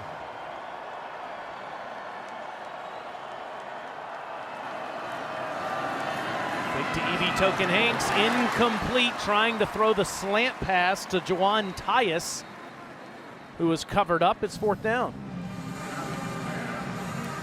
You've already said, look, I don't think that you went for it on 4th down to get a closer field goal try.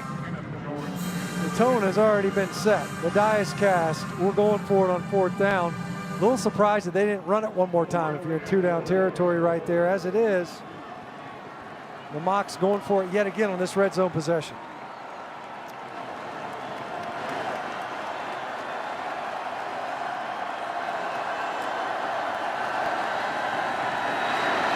Tiano incomplete, throwing into double coverage, looking for Kenori McKinnon, and it's a turnover on downs. The Volunteers are pitching the shutout in Neyland Stadium. You may have seen this story on social media over the last week or so. It's really cool. A 4th grader down in Florida. He's a Tennessee Volunteers fan. He went to school in a homemade Tennessee shirt. He was bullied for it at school. His teacher made a Facebook post about it. It gained some steam, went viral. The school took notice, so much so that now they're selling the shirt in their official team store and online. It's gotten so popular that at one point last week, the online store crashed because so many people were trying to buy this t-shirt, and it's already everywhere here in Knoxville. Part of the proceeds also going to stomp out bullying, and now that young 4th grade Tennessee fan has a scholarship when he's ready to come to college. I just love this. It's just that's the best way to fight that sort of behavior is by doing something like that, and I think it's a pretty cool shirt. It is a good-looking shirt, man. That UT looks good. And what a fantastic cause. You know, you take something that's otherwise tragic and unfortunate, and you turn it into a big victory. Golly, scholarship to the University of Tennessee. That's amazing. Maurer is tackled by Jarrell Lawson. He's also got a new tailback back there, Chip Omer, in the backfield as Tennessee is emptying the bench. Up 45-0 here a few minutes to go in the 3rd quarter. All Vols today in Knoxville. I think the Tennessee band even has that t-shirt on today. It's 3rd and 8. Loading up, one-on-one, incomplete. It was Ramel Keaton with Jordan Jones in coverage. Jordan Jones defending. Trying to target Ramel Keaton once again. I believe that's 3 targets now where they've had a shot at it. That time he was going to try to make an acrobatic catch for his quarterback, just couldn't quite corral it. That Maurer touchdown run on the last drive was the first touchdown by a true freshman, a rushing touchdown by a true freshman since Josh Dobbs did it 6 years ago against the Kentucky Wildcats. Paxton Brooks make that Joe Doyle with the punt. No return, and it'll be marked down at the 25-yard line. Cool UT shirts that are brand new that the band is showing off here in Neyland. One. Mississippi State's going to gain 2 yards on an interception. That's right, Tommy Stevens throws his 2nd pick. K-State's got the ball. All of a sudden, boom! How about that? Hail State gets it, change of possession, they get a 1st down. Garrett Schrader goes to the game. They go to score on that drive. Now they're up 20-17. The offensive lineman, Reese, how about that? With the fumble, causing the fumble. And getting the ball back for State. Drayton Arnold, the quarterback, in the game. Hands off to Jeffrey Wood. Here's what's happening around the Southeastern Conference. Nick Saban's never won in Columbia, South Carolina. Lost to the Gamecocks in 2010. Stephen Garcia had the game of his life. Alshon Jeffrey caught everything. Kentucky, who beat South Carolina that next week, by the way, in 2010.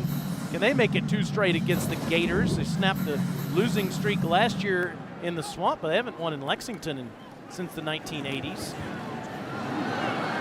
Tyus makes that catch up near the 40-yard line. You see Burrow's red-hot numbers on that graphic a minute ago. He looked terrific in Texas last Saturday night. You give the Gamecocks any chance today against the Crimson Tide?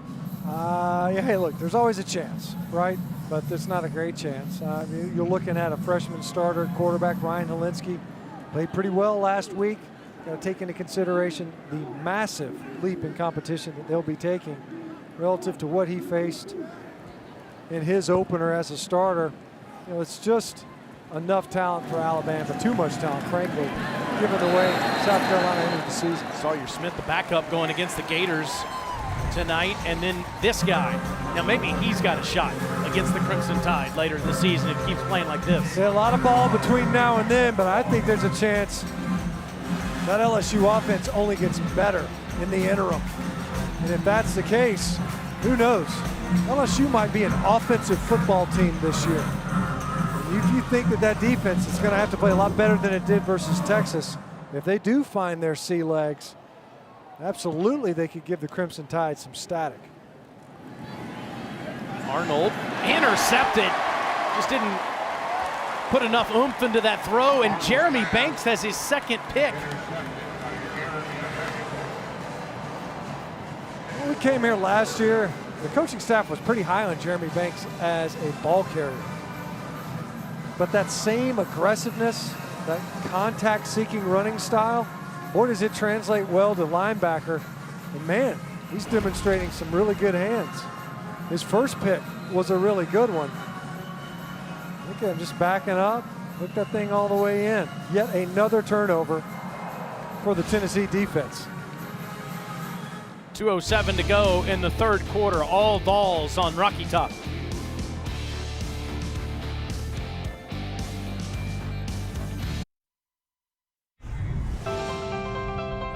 Tennessee fans here and throughout the country listening to this broadcast begin to experience the feeling of excitement. It's football time in Tennessee! The man is there. Get him sick. Touchdown, Tennessee! Pandemonium reigns.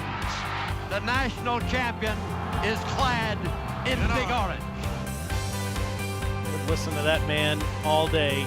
Passed away last year after a legendary career with the Vols. Chip Omer getting free, and Omer is inside the 40 down to the 36-yard line. He's a redshirt junior from Nashville. He's the voice of the Vols for 30 years. Last game he called was that national championship with T. Martin at quarterback. Maybe he would say give him 6 just in just a second here with the way that Omer is running on this drive. And, you know, in the South, we have some of these legendary radio stations where you live, Stench. There's 750 WSB. You can hear it all over, you know, the South here. WWL in New Orleans. Well, WLAC 1510 is that radio station in Tennessee. And even for a kid in South Alabama, you turn on the radio on a Saturday and you hear it's football time in Tennessee.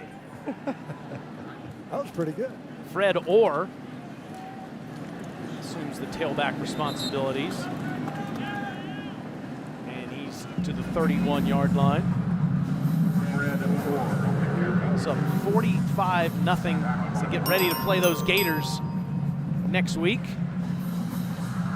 Mr. Burrow, after a 15 for 18 second half performance against the Texas Longhorns, as Northwestern State tonight.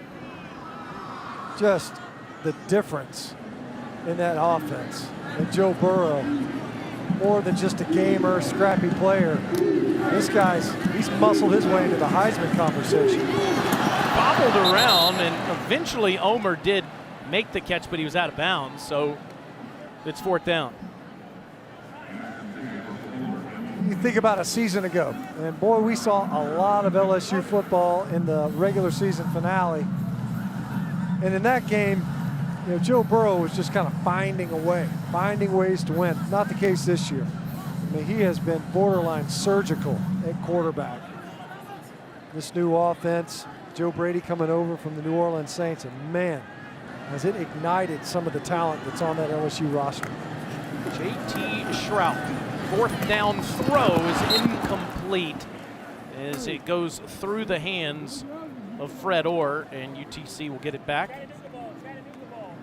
And that's amazing to think, based off of what we witnessed last Thanksgiving, the Saturday after Thanksgiving. LSU was playing in a box on offense, so committed to the ground. And Joe Brady, like you said, has opened up this offense and unleashed that guy's arm. Man, credit Ed Ogeron for seeing that, capitalizing on that opportunity. Bring in some new ideas, a guy that clearly understands that element of the passing game, introduce some new concepts. Offensive coordinator Steve Ensminger, more than happy to incorporate that element in the throw game. Drayton Arnold, the backup quarterback for UTC, barely gets rid of it. And it's a completed ball up near the 39-yard line for a 7-yard pickup to Kenori McKinnon. At the end of 3 quarters, Tennessee is pitching the shutout. No residue from the disappointing Week 1 loss and the heartbreaking defeat from BYU last week. Vols have been playing to their own standard today. 45-0 in Neyland.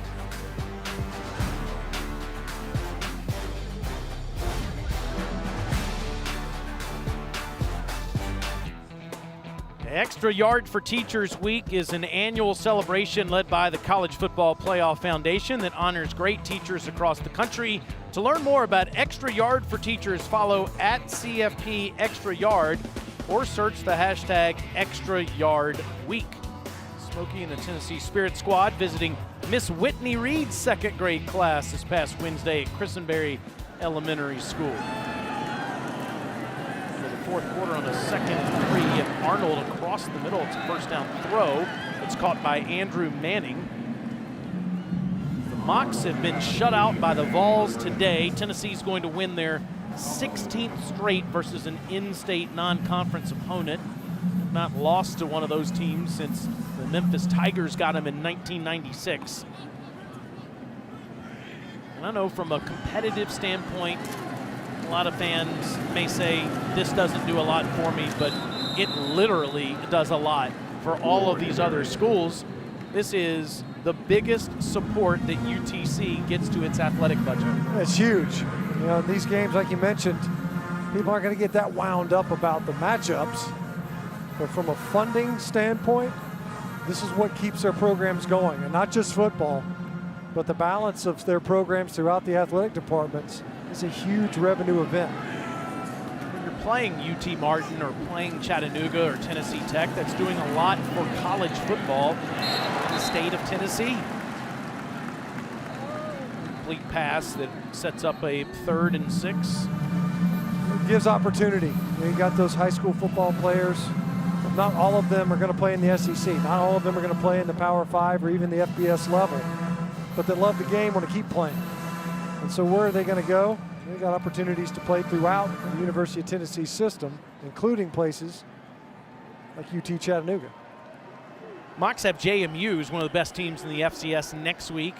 Lost to Jacksonville State last week as they're in transition in Coach Wright's first season. Arnold's in trouble on a 3rd and 6. Tries to make something out of nothing, incomplete. So he tried to throw it ahead to Ford, and we have another flag come in here late. Rusty Wright is on the field, and he is furious with one of his players.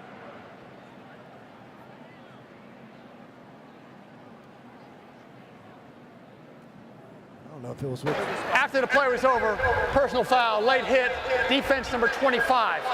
15-yard penalty, automatic first down. It's the second time we've seen a dead ball foul on what would have been a 4th down on a Tennessee player. Trayvon Flowers. Flowers coming in there. He didn't even make the catch. He's in there tangled up. Looked like he was tangled up with George initially. I don't, you know, there's got to be, we've talked about it a couple of times, some frustration in the program, et cetera. What are you doing? Run up there and take a free run at a would-be receiver, and the ball's bouncing around on the turf.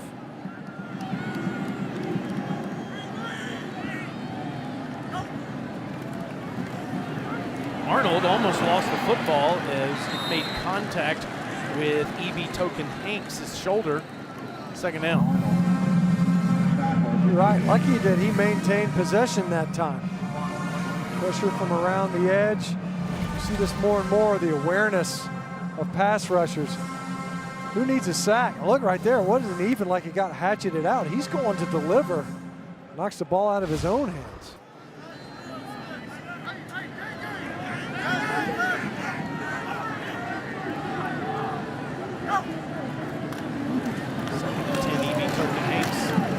Running ahead near the 30-yard line. The mystery where Bryce Nunnally has been for the Mocs today, Stinch, a guy that has caught at least 5 passes in every game for Chattanooga, has 101 catches on his career, but just 1 in this game today. Yeah, made the catch on a 4th down and then came out of the game. I don't know that we've seen him since. It is curious because for sure he was the go-to guy in the Mocs passing attack. 3rd and 6 and Jeffrey Wood, receiver who will take a couple of carries per game, about had his helmet taken off by Mr. Flowers. You can do that all day long. Had the ball in his hands, come up there, make him feel it. Flowers coming up from safety in run support. That time they came with some edge pressure. Jeremy Pruitt out there sending the slot defender.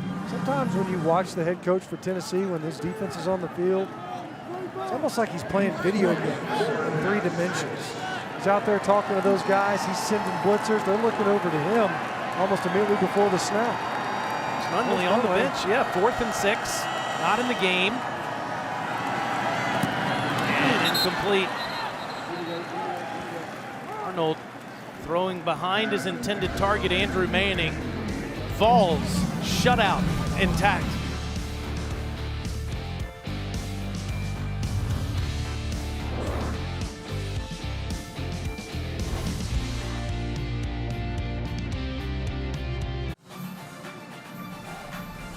Coming up, there's more college football on SEC Network. At 4 Eastern, Colorado State takes on Arkansas. And our SEC Saturday night matchup at 7:30 features number 4 LSU against Northwestern State on the SEC Network alternate channel.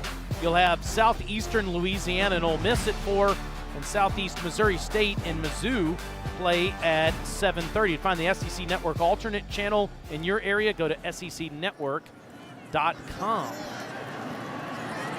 That's another run for Fred Orr, and Orr is out past the 40-yard line for a first down run. Brian Marr back in at quarterback. True freshman has a touchdown run today. Fred Orr, the freshman from Valdosta, Georgia, getting some playing time. Tennessee has been pretty effective running the football today, running for 151 yards. Orr again up near the 50, but most important has been their balance and what Garantano was able to do in the offense. The running game kind of bailing out Garantano, as we've hit on. That first opening series wasn't a great decision, wasn't a great ball, could have gone the other direction. Instead, they just go to the ground. They end up in the end zone. A couple of possessions later, Garantano able to kind of start uncorking a few passes. Of course, they were averaging 5.5 yards a carry. Still pretty good, especially that number's eroding a little bit here in the second half with the number of attempts when everybody knows this is a 9-on-7 drill now. So got 4 turnovers today. They were -3 coming in, and they blocked 1 punt that went back for a touchdown, and Tyler Bird actually got his hand on a second as well. You see the turnover numbers there. Now +1 on the season, a 3rd-and-1 run.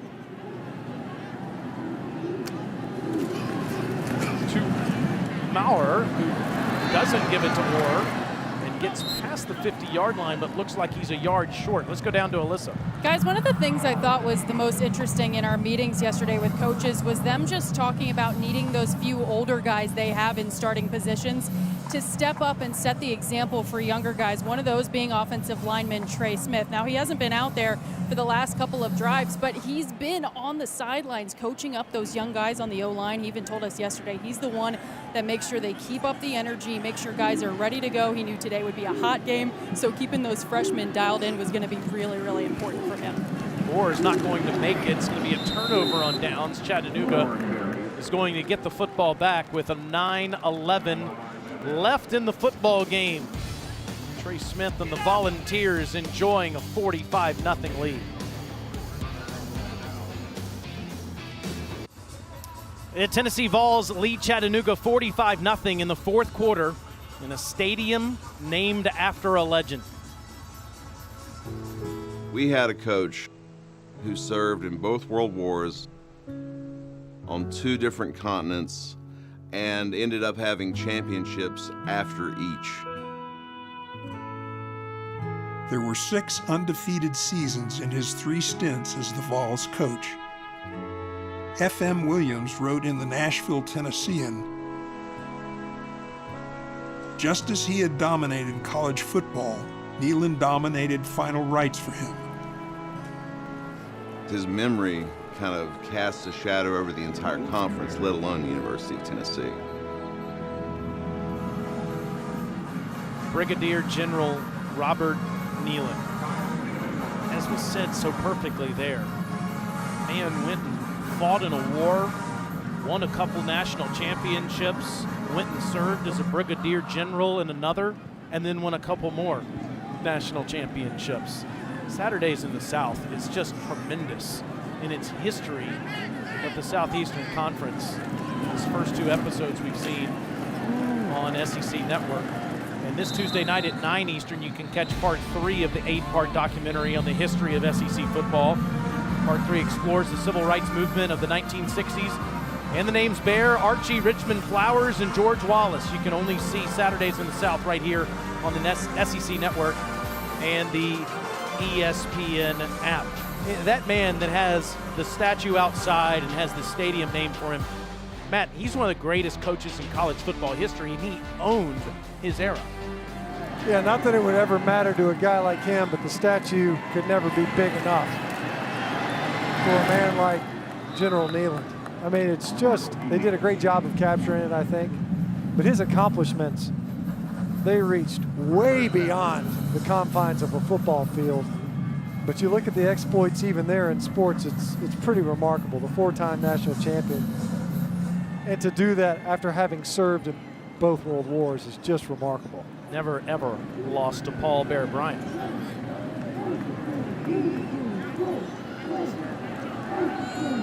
So the first down at the 40-yard line, and that's one of the special things about Saturdays in the South is what I think it's taught all SEC fans as Wood is corralled near the 35.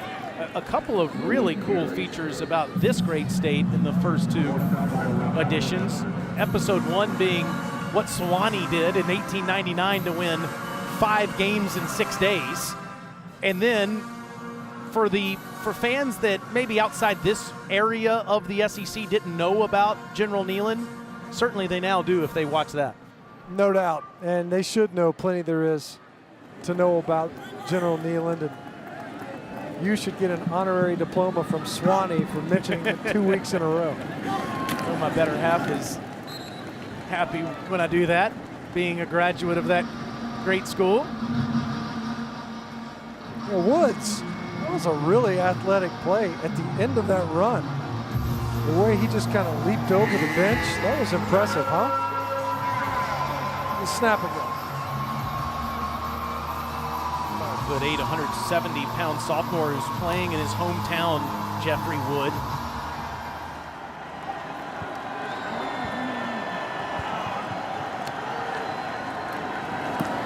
On this 3rd and 3, Arnold. It's a completion, and it's DeMarcus Williams with the first down catch for 11-yard lines. Here's the hop by Wood. There you go. That's pretty good, man. Improv. One of those 7 studs. Played at Catholic High School here in town. GC has not been shut out since the Crimson Tide did it 6 years ago. But only 5 minutes and change to go as they are driving at the 20-yard line into the red zone. They got down to the 1-yard line in the first half. Then a false start penalty pushed it back to the 6. The Mocs fumbled on the next play. So their 3rd trip to the red zone today. Of course, Tennessee went on a 89-yard march, scoring drive on the heels of that fumble. A kind of an ill-fated series for the Mocs in the first half. Swings one out, and that's Gage Upshaw, sophomore from Chattanooga. So the Vols pick up the Gators. Everyone will be, I'm sure, those Tennessee supporters tuned into this one. Eyes trained on the outcome of the Florida-Kentucky game earlier today, or today rather.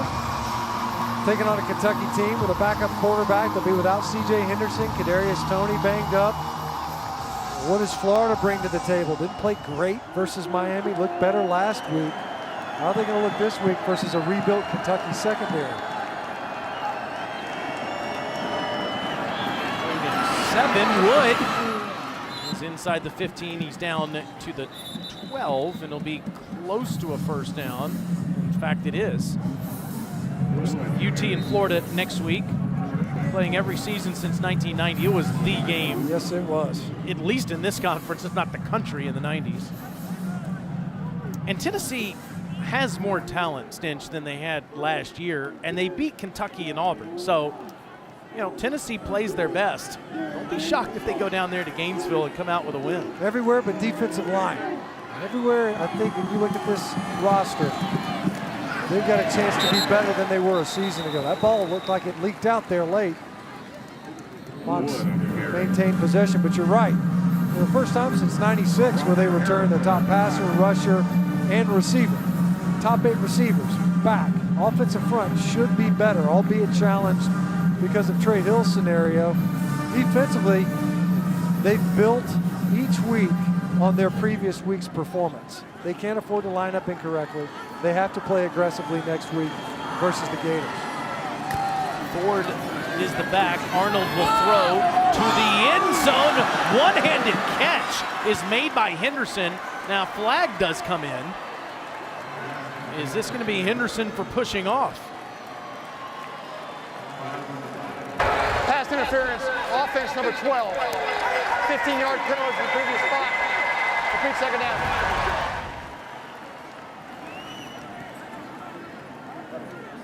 See Henderson there. Look at that extension, right? Usually talk about that with defensive linemen. That's one way to create space. Great catch and all. Easy call for the official. So now 2nd and 25 with 3:17 to go. Mocs have it back at the Vol 27-yard line. Sunshine now drenching the field here in K-Town. Arnold flushed out. Throws against his body to the end zone. Intercepted as the 5th turnover that UT has created today. Was he in bounds is the question, as Kenny Solomon is the man that came down with the football. Yes, sir. Foot's in. Kenny Solomon, he was the guy that was interfered with on the previous snap, and he turns the Mocs away. SEC Network Football is presented by Allstate, reminding you that football season is mayhem.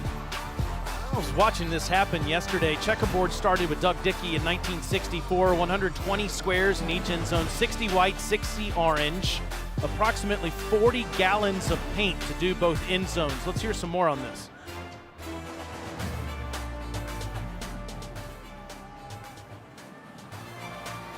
Fred Orr up past the 25-yard line gets to the 26. Each square is 5 feet by 5 feet. White squares typically painted on Thursdays, orange squares on Fridays. That's a lot of work. When do they paint them onto the overalls? Does it come that way? You buy them white, paint on the orange, or buy them orange and paint on the white? Colors are not sold separately. Someone's got the yellow and purple vertical striped overalls. I don't get that one. That's an interesting swimming upstream on that one. Just over 2 minutes left. JT Shrout at quarterback. And Orr changes direction. He's wrestled down at the 30. Would like to notice 3 UTC lifers that are part of the Mocs staff. Their team photographer, Dale Rudemeyer, his 88th birthday is tomorrow. Play-by-play man Jim Reynolds is in his 40th year. Mike Royster, their equipment manager, is in his 46th year. It's pretty cool, the commitment those guys have made to UTC football. That is amazing. And you know what? That's the kind of stuff that, the ties that bind within a program. There are guys like that. You know, you often don't hear mentioned. It's not a head coach, not a coordinator, not a player, but they're a lot of what makes these programs work. James Christian into the game. Makes his way up near the 40-yard line. Christian, the redshirt junior from Booneville, Mississippi.